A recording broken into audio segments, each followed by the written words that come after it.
Hello, I'm Dr. Shruti, consultant pediatric ophthalmologist and squint surgeon at American Laser Eye Hospitals. ఈ రోజు మనము conjunctivitis తెలుగులో అయితే కళ్ళక అంటారు. దీని గురించి మాట్లాడుకుందాం.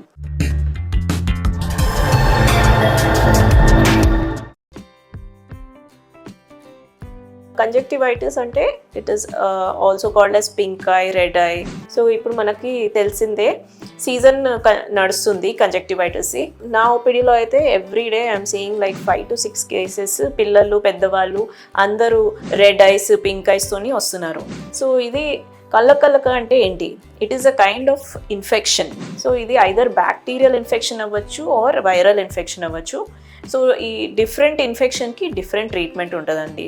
మీరు over the counter eye drops తీసుకొని ఫార్మసీలోకి వెళ్ళిపోయి ఐ డ్రాప్స్ తీసుకొని యూజ్ చేసేసుకుంటే అది తగ్గదు and it is not correct also. దానికి సైడ్ ఎఫెక్ట్స్ వచ్చే ఛాన్స్ ఉంటాయి. సో ఇది ఎటువంటి ఇన్ఫెక్షన్ అనేది క్లినిక్లో చూసి దాన్ని బట్టి మేము ట్రీట్మెంట్ ఇస్తాము. ఓకే, అండ్ పిల్లలు అయితే ఇన్ఫెక్షన్ కాకుండా there is another reason for pink eyes, that is allergic conjunctivitis. So ఇప్పుడు సడన్ సీజనల్ చేంజెస్ వచ్చినప్పుడు ఆర్ డర్టీ పొల్యూటెడ్ ఎన్వైరన్మెంట్స్లోకి, డస్టీ పొల్యూటెడ్ ఎన్వైరన్మెంట్స్లోకి వెళ్ళినప్పుడు ఎలర్జీస్, ఐ ఎలర్జీస్ అనేవి ట్రిగర్ అవ్వచ్చు పిల్లల్లో. సో దీనివల్ల ఏమవుతుందంటే కంటిన్యూస్గా వాటరింగ్ రావడము, ఇచ్చింగ్, చిన్నపిల్లలు అయితే కంటిన్యూస్గా ఐ రబ్బింగ్ చేస్తూ ఉంటారు. ఇటువంటి వాటికి డిఫరెంట్ ఐ డ్రాప్స్ ఉంటాయండి. పిల్లల్లో అయితే it is a severe and chronic condition.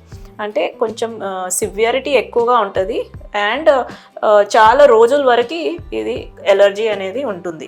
So treatment కూడా కొంచెం లాంగ్ డ్యూరేషన్ వరకు ఉంటుంది అండ్ ప్రికాషన్స్ కొన్ని తీసుకోవాల్సి వస్తుంది. డస్టీ ఎన్వైరన్మెంట్స్ని అవాయిడ్ చేయాలి అండ్ బయటికి ఎప్పుడు వెళ్ళినప్పుడు పొల్యూటెడ్ ఎన్వైరన్మెంట్స్లో అట్లా వెళ్ళినప్పుడు ఐ ప్రొటెక్షన్ యూస్ చేయవలసి వస్తుంది.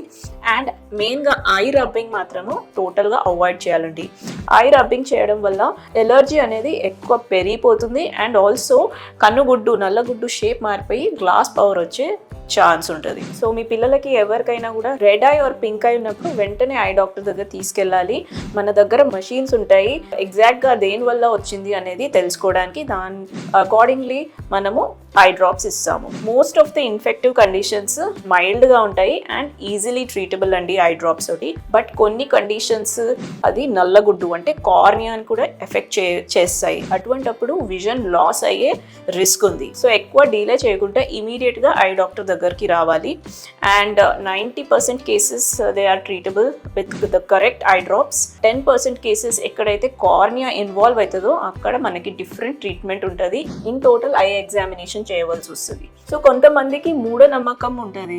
ఎవరికైనా కళ్ళకు వచ్చినప్పుడు వాళ్ళని డైరెక్ట్ చూసినప్పుడు మనకి వచ్చేస్తుందని, జస్ట్ చూడంగానే వచ్చేస్తుందని. ఇట్ ఈస్ రాంగ్ అండి. ఈ కళ్ళక స్ప్రెడ్ అయ్యేది ఆబ్జెక్ట్స్ ఆర్ ఫోమైట్స్ నుండి, అంటే టచ్ వల్ల స్ప్రెడ్ అవుతుంది. సో ఎవరికైనా పిల్లవాడికి డిశ్చార్జ్ పుసి వచ్చినప్పుడు ఐని రబ్ చేసినప్పుడు అదే చెయ్యి ఎక్కడైనా వేరే ఆబ్జెక్ట్స్ టచ్ చేసినప్పుడు, mother father same object touch చేసి వాళ్ళ ఫేస్ని ఆర్ ఐస్ని పట్టుకున్నప్పుడు అప్పుడు వాళ్ళకి ఇన్ఫెక్షన్ వస్తుంది.